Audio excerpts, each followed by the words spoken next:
Today's topic is depression, anxiety, and panic attacks as motivation for creativity. What drives somebody to create? To create poetry, short stories, novels, painting, sculpture. What's the driving force? What is the driving force behind all creativity? Whether it's poetry, music, sculpture, painting. What's the driving force? Inherent in each individual is a creative impulse. It's there. A baby will do it. They'll start playing around with different ways, start creating. It's natural.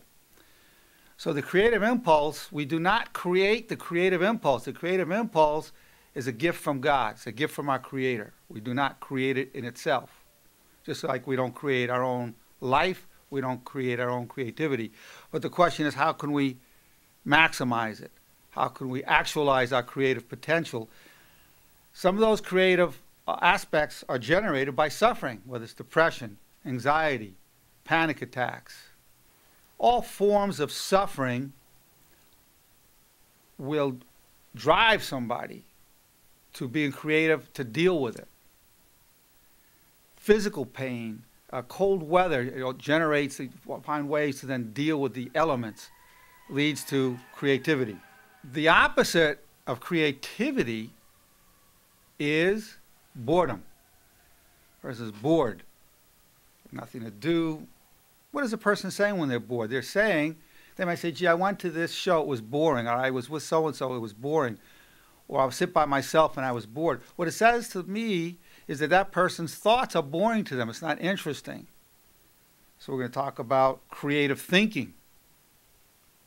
It's very entertaining. It's very, can be very productive. We're going to talk about how to increase our creative thinking.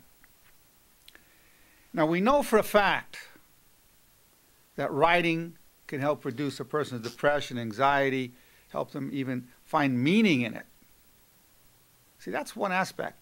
A person can suffer, but then when you find meaning in the suffering, so you can help others and help yourself in the future, well, that's productive suffering as opposed to wasteful suffering.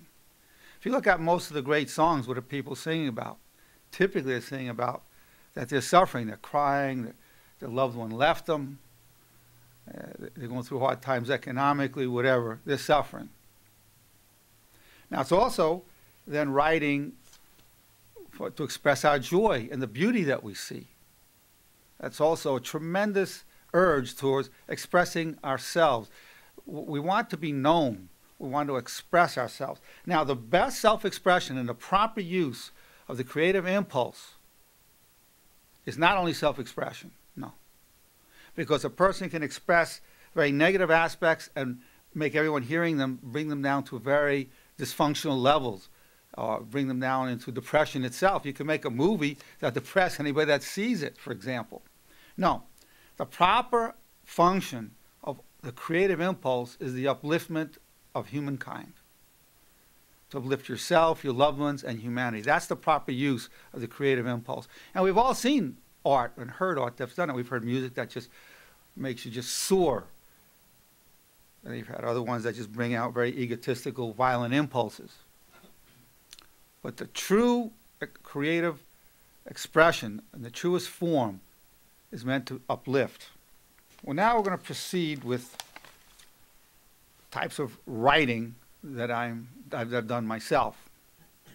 Poetry, epigrams, what I call epigrammatic flow, songs, and inventions. It's about all these forms of creativity. And I'm going to give you examples of it from my own life's work. Now keep in mind that the foundation for creativity really needs to be based on a love of truth. It's a tremendous desire to express the truth and uncover the reality in a situation. A fascination, a quest for it. And at the other side of it is a hatred of lies. So a person can be surrounded in lies, whether it's in society or relationship, whatever. The hatred of the lie, not of the people, not of the liar, but a hatred of the lie itself.